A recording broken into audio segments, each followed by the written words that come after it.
제목을 다 같이 읽겠습니다. 시작.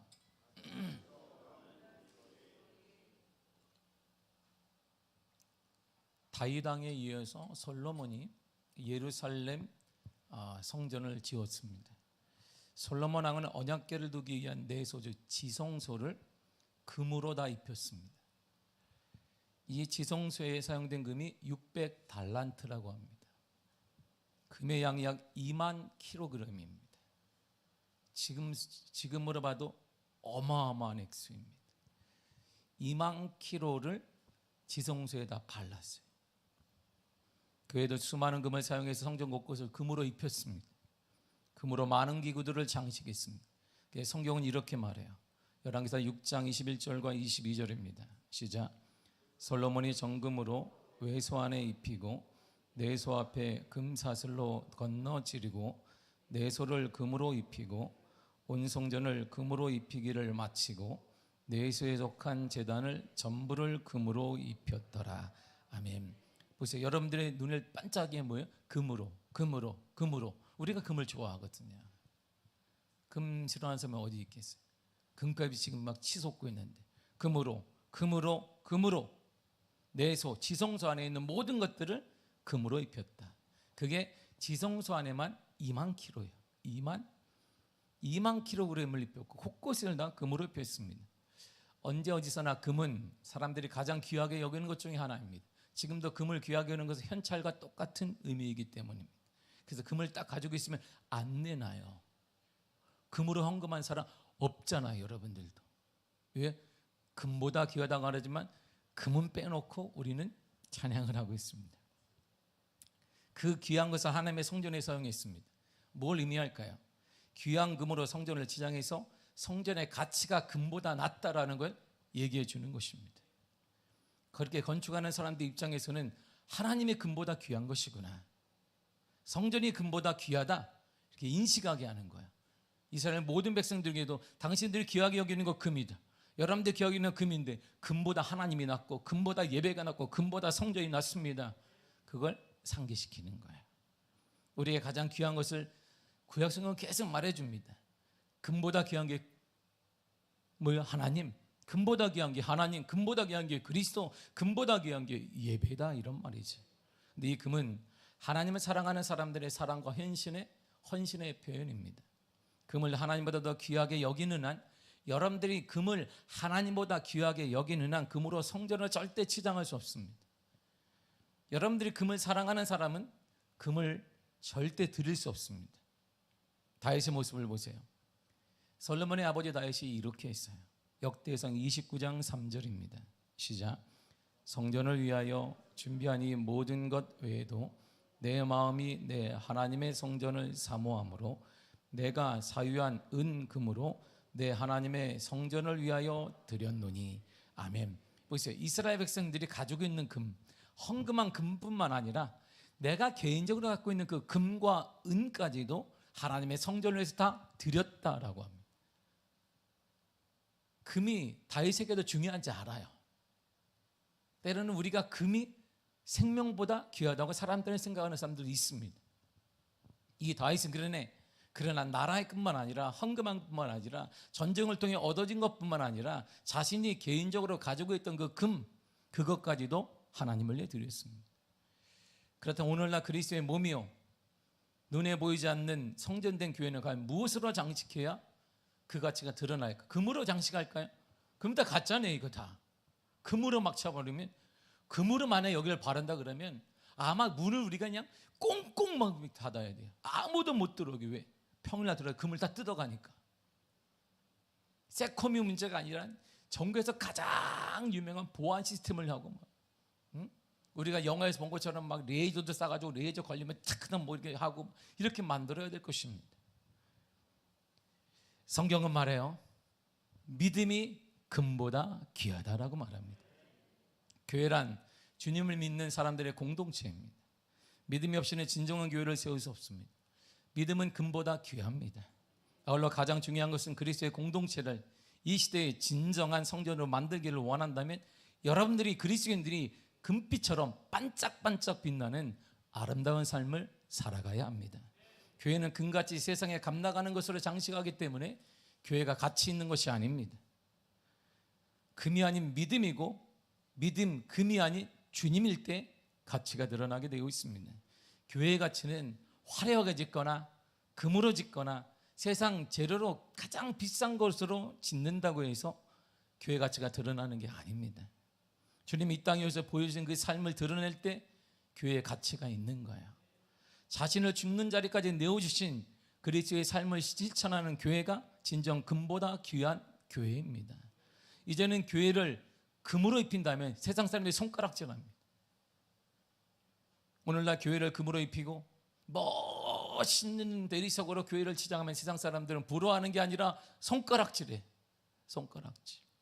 화려하게 지으면 지을수록 세상은 교회를 존중하지 않습니다. 금보다 귀하다고, 야 대단하다, 세상은 대단하다 말하지 않습니다. 오히려 무시하고 멸시하고 조롱합니다. 그래서 한국 교회가 조롱당하고 있는 것입니다. 금처럼 화려하고 어마어마한 규모의 예배당을 다 지었다고 그래서 우리만 좋아할 뿐이에요. 거기에 다니는 사람만 좋아하지 세상 사람들은 봐라 아이고 야 손가락질합니다. 세상 사람들의 감동을 주지 못해. 감동을 주지 못하는 교회, 감동을 주지 못하는 그리스도인이 널려 있어요. 교회의 진정한 금은 믿음입니다. 그 금과 같은 교회의 가치를 찾아야 됩니다. 주님의 몸인 교회를 금으로 입혀야 돼요. 우리 교회를 금보다 귀한 가치를 지는 교회로 만들어야 됩니다. 초라한 예배당이라 할지라도 힘들게 예배드리면서도 세상에 희망이 되는 교회가 진정한 교회입니다. 그것이 금빛 나는 성전이고 금빛 나는 그리스도인이에요. 그래서 베드로 사도가 고난당하고 있는 그들에게 이렇게 말했어요. 베드로전서 1장 7절입니다. 시작. 너희 믿음의 확실함은 불로 연단하여도 없어질 금보다 더 귀하여. 아멘. 자, 다 빼면 믿음 금보다 귀하다 이렇게 나와요. 믿음은 금보다 귀하다 이렇게 말해요. 여러분 주님 때문에 시련 당하고 있습니까? 최대의 박해를 당하고 있어요. 그런데 베드로 사도가 위로한 것이 아니라 여러분 믿음은 금보다 귀한 것입니다. 여러분 믿음은 생명보다 귀한 것입니다. 믿음은 이렇게 가치 있는 것입니다. 이렇게 말해요. 이처럼 믿음은 금보다 귀해요. 사람들이 가장 귀하게 여기는 그것, 여러분이 지금 집에다 몰래 뒀던 그거보다 귀하다 이런 말이에요. 초대교회 박해가 막 계속 이어졌어요. 예수님이 돌아가시고 승천한 다음에 스데반이 죽고 이러면 초대교회 박해가 계속 이루어졌습니다. 스데반이 죽은 이후로 예루살렘의 박해가 심해서 다 이들이 흩어졌습니다. 그건 약과예요. 오늘 본문이 쓰여질 때 히브리 기자가 본문을 쓸 때는 가장 큰 박해가 있었는데 바로 그때가 네로 황제의 박해가 시작된 거예요. 이때 박해를 성경은 이렇게 짧게 말해주고 있습니다. 히브리 11장 36절에서 8절이에요. 시작. 또 어떤 이들은 조롱과 채찍질 뿐 아니라 결박과 옥에 갇히는 시련도 받았으며 돌로 치는 것과 톱으로 켜는 것과 시험과 칼로 죽임을 당하고 양과 염소의 가죽을 입고 유리하여 궁핍과 환난과 핫대를 받았으니 이런 사람은 세상에 감당하지 못하느니라.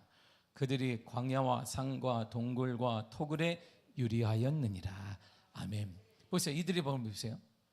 네로 박해가 시작이 되니까 조롱, 채찍질, 결박을 당하고 옥에 갇히고. 왜? 예수 믿었잖아. 사람들이 체포해요. 이유가 뭔데요? 예수 믿었잖아. 예수 믿으니까 잡아가는 것입니다. 돌로 사람들이 돌을 막 칩니다. 나를 외치는데 예수 믿으니까. 사람들이 톱으로 사람들이 살아있는 그리스도인을 칼로 톱으로 막 잘라냈어요. 이유가 왜요? 예수 믿으니까. 예수 믿으니까. 예수 믿으니까 칼로 죽임을 당하기도 하고, 이들이 옷이 없어서 동물을 잡아서 그것에서 옷을 입고 도망다니고, 궁핍, 배고프고 학대를 당해도 아무런 사람들이 심판해 주지 않아요. 판사도 그들에게 손들어주지 않습니다. 왜? 예수 믿으니까. 예수 믿으니까. 예수 믿으니까.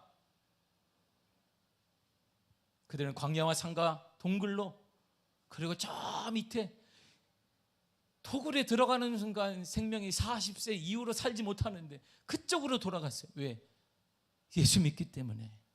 그리고 생명이 그 이후로 토굴에 사는 동안 40세로 딱 정해졌습니다. 금방 단명했습니다. 예수 믿기 때문이에요.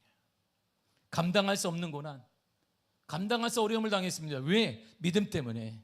믿음 때문에 이런 감당할 수 없는 어려움을 당하고 있습니다. 이렇게 감당할 수 없는 고난을 당하고 있는 성도들에게 저자가 이렇게 말한 거예요. 본문의 1절을 쉬운 성경으로 읽도록 하겠습니다. 시작. 믿음은 우리가 바라는 것들에 대하여 확신하는 것입니다.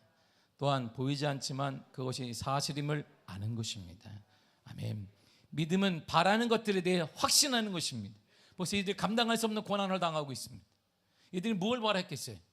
이 고난과 어려움이 빨리 끝나기를 바라고, 이 고난과 어려움이 비껴가기를 바라고, 이 고난을 간절히 없어지기를 내가 감당할 수 있게 해달라고 바라는 것입니다. 그리고 이 고난 중에 있을 때 바로 이곳에 주님이 임재를 바라는 것입니다. 주님, 내가 고난당하지만 내가 배교하지 않게 하여 주옵소서. 주님, 내가 믿음 때문에 고난당하지만 주님의 임재를 여기서 경험하게 하여 주옵소서. 고통과 고난보다 하나님의 위로를 경험하게 하여 주옵소서. 이들이 그걸 바라고 있는 거예요. 거기에 대해 확신하는 것입니다. 그리고 보이지는 않지만 그 믿음대로 그대로 되어질 것을, 미래가 사실임을 아는 것입니다. 반드시 그렇게 될 것을 믿는 것입니다. 반드시 주님이 임재하여 주시리라. 반드시 주님 내 손을 들어주시리라. 내가 믿음 때문에 고난당하면 하나님이 내 손을 들어주시리라. 이건 믿었던 것이. 그래서 그들은 배교하지 않았습니다. 그래서 그들은 고난 앞에 토비켜고 칼로 죽임을 당하는 것 앞에 내뿐만 아니라 자녀들이 죽고 사랑하는 남편, 사랑하는 아내가 죽어가는 모습을 바라보면서 그들은 배교하지 않았어요. 그 신앙이 우리에게 온 거예요. 우리의 선지들도 그렇게 해서 이겨냈어요. 2절을 쉬운 성경을 읽겠습니다. 시작.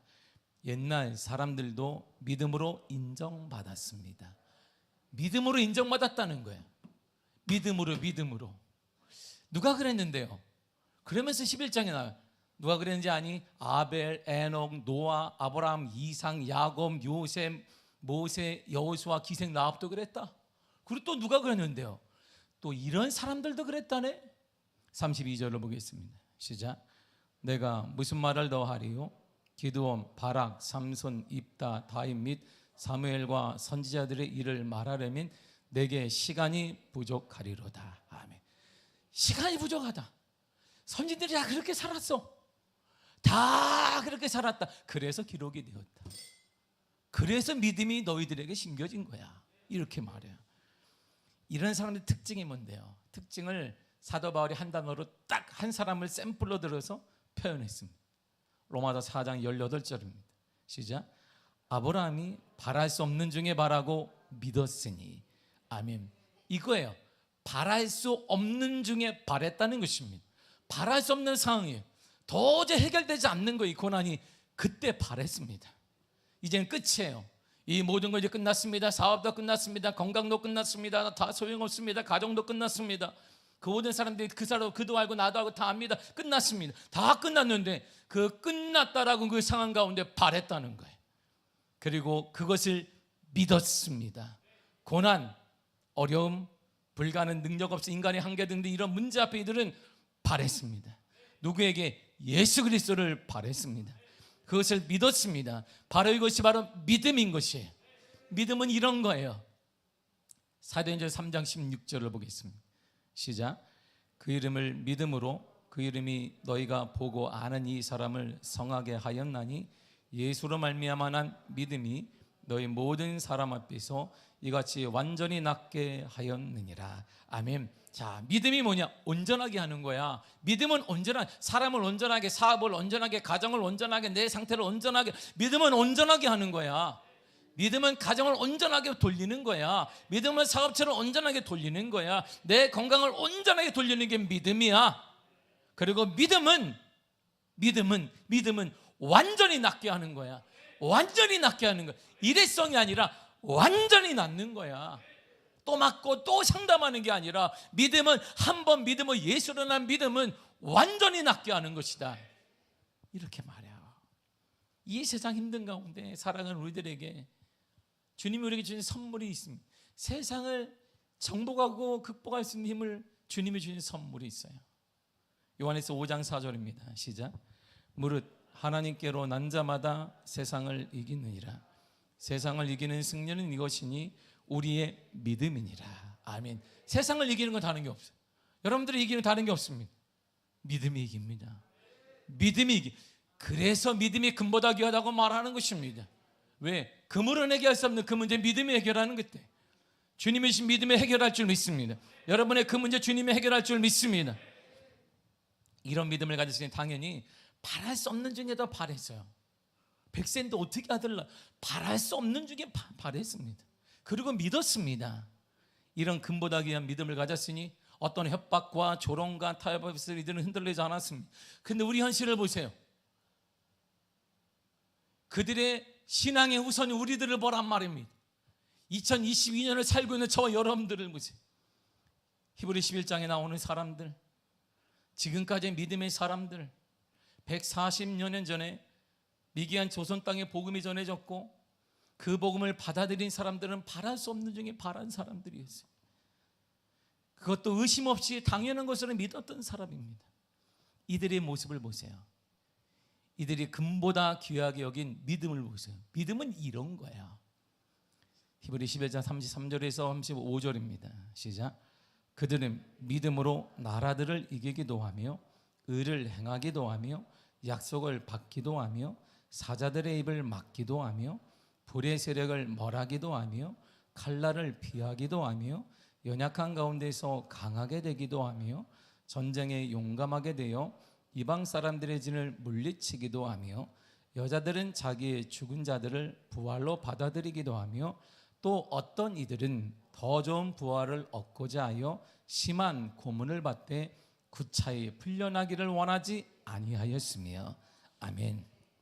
믿음이 뭐냐면 나라도 이기고 믿음이 어려운 가운데 의도 행하고. 지금 네로바퀴가 진행 중인 거야. 네로바퀴 때문에 사람들이 사자밥이 되기도 하고 칼로 그냥 예수 믿는 건 모든 네로가 했던 게 그거예요. 샘플이 필요하다. 이 사람들을 죽일 때는 죽이지 말라. 그래서 밤에 이들은 촛불로 사용했습니다. 그리스도인들을 길도에 쫙 밤에 세우고 그리고 십자가에 박아놓은 다음에 불을 뗐어요. 밤 내내 그리스도인 시체들이 타는 거예요. 거리는 환하게.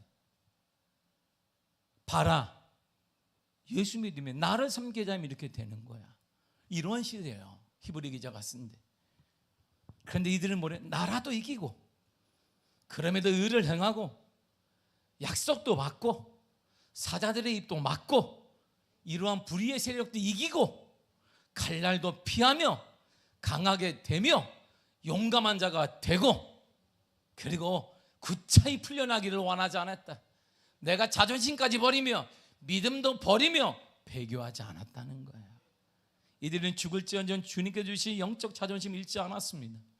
바꾸지 않았어요.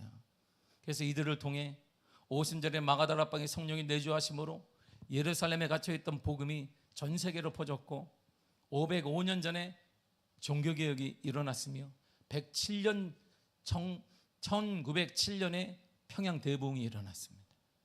그리고 지금도 세계 곳곳에 성령의 역사와 성령의 기적이 일어나고 있습니다. 이들은 세상에 감당할 수 없는 사람들이라고 말해요. 이들은 바랄 수 없는 중에 바란 사람들입니다. 그들은 어떤 사람들 무리들의 협박, 매수 등등에 끔찍하지 않았어요. 그래서 사람들이 이렇게 말했어요. 저 사람들은 예수 외에는 안 돼. 다 되는데 저 사람들이 예수 외에는 안 돼. 예수 외에는 안 돼. 그걸 포기한 사람들이 되었습니다. 우리를 보세요. 세상이 우리를 지금 어떻게 볼까? 예수 믿어? 야, 별거 없더라. 돈 좀 주면 야, 아무것도 아니야. 주일날 내가 협박하잖아. 다 나와, 다. 그 별거 아니다, 예수 믿는 거. 돈 좀 더 준다 그러나 헐라당 나온다, 야. 오늘날 불이 진다고 내가 엎어 놓잖아. 좀 협박하잖아. 금세 꼬리 내린다. 술 한잔 사주면 다 해결된다. 이성 친구 만들어주면 다 넘어와. 내가 연봉 얘기 딱 끝내면 다 슬슬 기어. 예수 믿는 게 어디 있는데. 내 힘 앞에 믿음 얘기하는 사람 한 사람도 못 봤다. 내 돈 앞에 믿음 지키겠다며 덜하던 사람 난 본 적이 없어. 내가 큰 소리 한 번 치면 다 깨게 된다. 이게 오늘날 그리스도입니다. 우리 현실이, 저와 여러분이 살아가는 현실입니다. 자존심도 다 잃어버린 그리스도인. 지금 우리는 세상 사람들에게 믿음도 인정받지 못해.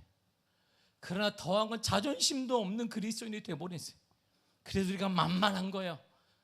세상 우리가 만만한 거야. 그냥 짓밟고 뭐해도 끔찍하지 않는. 이것이 현재 그리스도인이면 너무 슬퍼요. 너무 슬프고 자존심이 너무나 상합니다. 세상 사람 우리를 이렇게 보고 있어요. 덤든 좀 지면 다 살살기는 사람, 무슨 주일 괜찮아.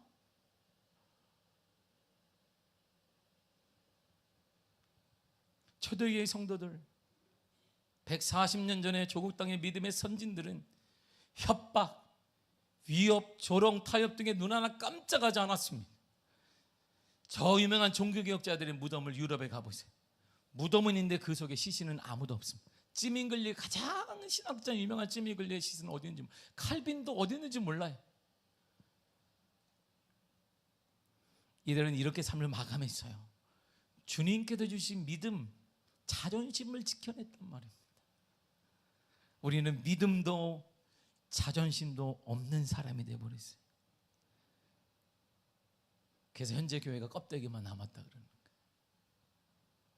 초대교회 모습은 있는 듯한데, 교회의 모습은 있는 것 같은데, 그 안에 있어야 될 금보다 귀한 믿음. 금은 있는데 믿음은 없는 거예요. 여러분도 금은 있는데 믿음은 없는, 그건 사단도 알고 세상 사람들도 알아요. 그래서 교회가 만만한 거예요. 믿음을 통해 강한 역사, 은혜, 감격, 기적이 그래서 사라지고 만 것입니다. 그래서 세상이 우리를 비웃고 짓밟고 있는 거예요. 찬양은 금보다 더 귀하다, 손에 있는 부귀보다 주를 더 사랑하는가. 찬양을 하는데 꽉 쥐고 사단도 알고 세상도 알아. 이제 잃어버린 믿음, 자존심을 회복하시기를 바랍니다. 그리고 우리는 몸부림을 쳐야 돼요. 옛 모습과 이별해야 합니다. 그래야 하나님의 성령의 역사와 성령의 충만함과 기적과 역사가 오늘날 이 교회에도, 우리 교회도, 여러분들의 가정에 일어날 줄 믿습니다. 죄와 싸워야 합니다. 이렇게 말해요. 히브리 12장 4절입니다. 시작. 너희가 죄와 싸우되 아직 피 흘리기까지는 대항하지 아니하고. 아멘. 여러분, 전쟁을 하는데 어떻게 피가 안 나요? 전쟁을 하는데 피가 어떻게 안 나겠습니까? 전쟁을 하는데 상처가 어떻게 안 나겠습니까? 여러분, 세상이 게임 같습니까? 세상이 만만하십니까? 세상은 게임이 아니에요. 세상이 만만하십니까? 세상은 지금 죽고 사는 전쟁입니다. 영적인 건 더 심한 거예요. 피 흘려야 됩니다. 기류를 세련되게, 기를 무슨 세련되게 합니까? 신앙생활도 세련되게, 그래도 다 죽었습니다. 지금 죽고 사는 문제 앞에 전쟁을 치르고 있는데 세련되게 해야 돼. 기도도 세련되게, 예배도 세련되게, 찬양도 점잖게. 그럼 다 죽어요. 전쟁 중에 그런 사람이 어디 전쟁 중에 도망가든지 총을 들든지 지금 난리를 목적으로 해야 되는데 세련되게 해야 됩니다. 기도도 세련, 길면 안 됩니다. 기도도 잔잔하게 해야 됩니다. 신앙생활도 우리가 세련되게 해야 됩니다. 아멘도 무식하게 크게 하면 안 됩니다. 잔잔하게 끄덕끄덕. 그러고 주는 거예요. 이렇게 끄덕끄덕. 전쟁은 처절한 것입니다. 코로나 상황에도 안 됩니다. 코로나 상황에도 돈 다 벌어요. 코로나 상황에 직장 다 나갔습니다. 코로나 상황에도 공부하고 있습니다. 코로나 때에도 러시아는 우크라이나를 침범했습니다. 지금도 피 흘리며 전쟁하고 있습니다. 여러분, 우크라이나 사람들이 이 전쟁 중에 쇼핑 다니고, 이 전쟁 중에 마스크팩하고, 이 전쟁 중에 썬티라는 거 모았습니다. 전쟁은 그런 게 아니에요. 피 흘리기까지 싸우는 것입니다. 영적 전쟁하는 우리도 마찬가지인데 우리는 지금 팩을 하고 있는, 팩하고 누워가지고 세련되게 해야 된다라고. 편안하십니까? 지금 우리는 전쟁 중에 피 흘리기까지 싸워야 합니다. 죄와 싸워야 하고, 세상의 유혹과 싸워야 되며, 세상의 타협과 싸워야 되고, 세상의 협박에도 이겨내야 되는 것입니다. 무엇으로? 믿음으로 말해요. 믿음이 반드시 이길 것입니다. 주님이 약속하셨습니다. 세상을 이기는 승리는 이것이 우리의 믿음이니라. 믿음이 반드시 이깁니다. 우리 이거를 믿고 이 믿음의 확신을 우리 다음 세대에 보여줘야 돼요. 얘들아, 믿음이 반드시 이긴다. 얘들아, 믿음이 이긴다. 청년들아, 믿음이 이긴다. 반드시 믿음이 이길 것이다. 싸워야 돼요. 타협하지 말아야 돼요. 그래서 빌립보 교인들에게 한 얘기가 정말 잘 귀를 쫑긋 세우고 들어야 됩니다. 빌립보서 4장 8절입니다. 시작. 그들어 형제들아, 무엇이든지 참되며 무엇이든지 경건하며 무엇이든지 옳으며 무엇이든지 정결하며 무엇이든지 사랑받을 만하며 무엇이든지 칭찬받을 만하며 무슨 덕이 있든지 무슨 기름이 있든지 이것들을 생각하라. 아멘. 보세요. 어떤 상황, 협박, 불이익에도 선함을 추구하라 이런 말이에요. 어떤 무엇이든지 가치 있는 것들에 마음을 쏟아라. 어떤 상황에서도 경건을 지켜내라. 어떤 상황이 오더라도 무엇이든지 주님께서 옳다고 하시면 거기에 동참하라. 어떤 상황이 될지라도 순교를 지켜내라. 어떤 상황에서도 주님께서 칭찬받는 일을 선택해라. 어떤 불이익 앞에서도 주님께 사랑받는 일을 실행하라는 말입니다. 어떤 상황이 오더라도 타협이든 어떤 협박이든 조롱이든 어떤 상황이 오더라도 잊지 마십시오. 무엇이 가치 있는 일이고 선한 일인지 잊지 말고 생각하고 기억해야 됩니다. 그리하여 믿음을 지켜내야 돼요. 디모데후서 4장 7절에 이렇게 말합니다. 시작. 나는 선한 싸움을 싸우고 나의 달려갈 길을 마치고 믿음을 지켰으니. 아멘. 뭘 지켰어요? 믿음을 지켰다. 내가 싸운 이유가 뭔데요? 내가 끝까지 달려간 이유가 뭔데요? 믿음을 지키기 위해서 싸워야 합니다. 주만을 바라보며 달려가시기를 바랍니다. 그래야 믿음을 지켜내야 되는 것입니다. 우리가 믿음을 지켜내야 다음 세대가 그 믿음 안에서 전성기를 누릴 수 있는 것입니다. 여러분들이 포기하면 다음 세대로 텅텅 빌 것이, 이 교회를 다음 세대가 어떻게 유지할 거예요? 이 건물을. 우리가 무너지면 이 건물은 다 소용없어요. 금방 다 팔리게 될 것입니다. 금보다 귀한 믿음을 지켜야 돼요. 자존심을 잃어버리지 말아야 됩니다. 하나님의 자녀로서의 자존심을 잃어버리지 말아야 돼요. 그래서 이렇게 히브리 기자가 얘기하는 거예요. 히브리 12장 2절입니다. 시작. 믿음의 주요 또 온전하게 하시는 이인 예수를 바라보자. 아멘. 누구를 바라보라? 예수를 바라보라. 자, 믿음의 주라고 해요. 믿음의 주, 이 주는 히브리어로 알케고스예요. 히브리어 알케고스에는 여러 가지 뜻인데 세 가지 뜻입니다. 창시자, 믿음의 창시자, 믿음의 시작자, 믿음의 시작자, 그리고 믿음의 저자, 저자라는 뜻이 있어요. 이 뜻은 제가 보건대 저자라는 말이 딱 맞아요. 이게 제가 여기에 동참했다면 믿음의 저자 이렇게 썼을 거예요. 책 쓰는 사람 있죠? 믿음의 저자 이렇게 써야지 딱 맞아. 이게 원뜻에는. 근데 이렇게 안 썼어.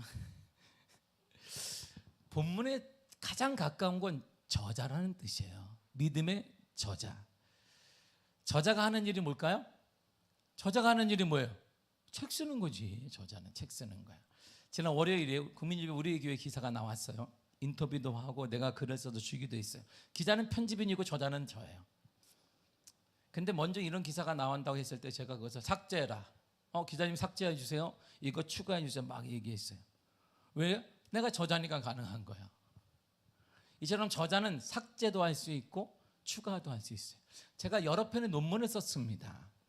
논문을 쓰면서 여러 가지 자료들을 참고하는데 내 생각들을 이렇게 가다듬어 가요.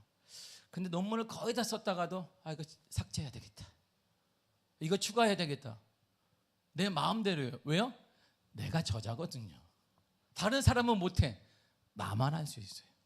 근데 내가 저자니까. 이처럼 저자는 내용을 기록할 것인지 삭제할 것인지 권한이 있는 사람이에요. 그래서 믿음의 사람들의 중심이자 삶의 주인 되시는 믿음의 저자인 예수님은 여러분의 인생을 삭제하고 추가할 수 있는 권한이 있습니다. 다시 말해 이런 거예요.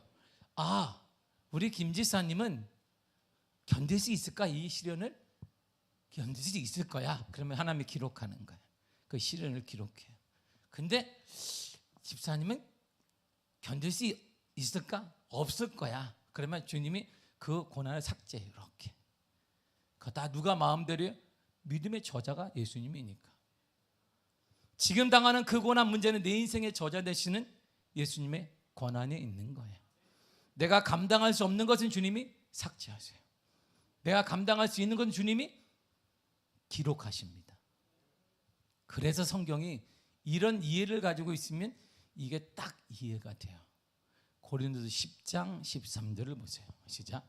사람이 감당할 시험 밖에는 너희에게 당한 것이 없나니 오직 하나님은 미쁘사 너희가 감당하지 못할 시험 당함을 허락하지 아니하시고 시험 당할 즈음에 또한 피할 길을 내사 너희로 능히 감당하게 하시느니라.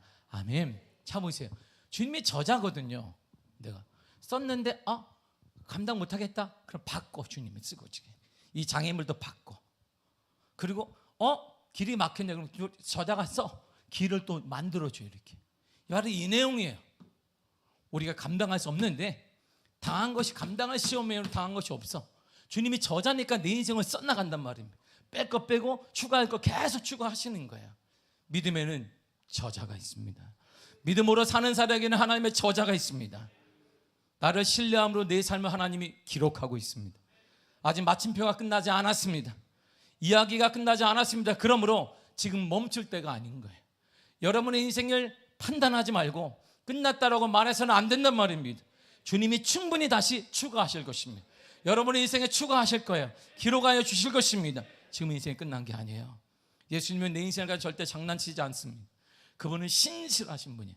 내가 가장 믿을 만한 분이에요. 이렇게 말해요. 신명기 7장 9절입니다. 시작.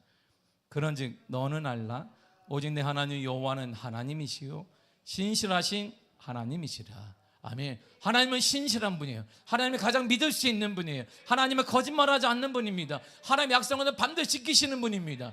하나님을 위해서 기록하고 있는 거야. 힘들겠구나. 바꿔. 주님이 이렇게. 그게 믿음의 저자인 거야. 우리는 그분을 주님이라 부르고 우리는 그분을 아버지라고 불러요. 그럼 우리 인생이 어떻게 있어요? 여러분의 인생은 반드시 일어날 것입니다. 여러분의 인생은 믿음으로 일어날 것입니다. 그러므로 믿음을 지켜내야 돼요. 협박이 오더라도 타협이 오더라도 손해가 오더라도 아무데든지 무엇이든지 지켜내시기를 바랍니다. 믿음이 승리합니다. 반드시 믿음이 승리할 것입니다. 승리하는 그 믿음 우리 다음 세대가 봐야 돼요. 우리가 승리하는 그 모습을 다음 세대가 봐야 이들도 믿음이 살아있음을 알고 하나님에 대한 하나님 쪽으로 가까이 갈 수 있는 것입니다. 하나님은 아세요. 주님이 여러분의 삶을 지금 기록하고 계십니다. 그 문제 여러분이 감당할 수 없으셨다면 주님이 삭제했을 거예요. 그런데 그 문제가 있죠. 내 인생의 저자 되시는 주님이 모실 때 여러분들이 감당할 수 있다는 뜻이에요. 그거 감당할 수 있습니다. 그러니까 주님이 삭제하지 않고 기록하신 거예요. 도저히 힘들고 그러나 감당할 수 없다면 주님이 다시 삭제해 주실 거예요. 저자 되시는 주님, 그게 우리 저자 되신다는 거예요. 그분을 믿으시기를 바랍니다. 그 믿음으로 바랄 수 없는 중에 바라란 말입니다. 그리고 그것이 현실로 되리라고 믿으시기를 바랍니다. 믿음을 가지세요. 주님은 내 인생의 저자가 되십니다. 주님이 기록하십니다. 주님이 삭제하여 주실 것입니다. 창세기 1장 9절을 보면 하나님이 우리에게 딱 하신 말씀이 이렇게 돼요. 보세요. 힘있게 한번 읽겠습니다. 시작. 하나님이 이르시되 한 곳으로 모이고 물이 드러나라 하시니 그대로 되니라. 아멘. 어떻게 돼요? 그대로 된다 그랬어요.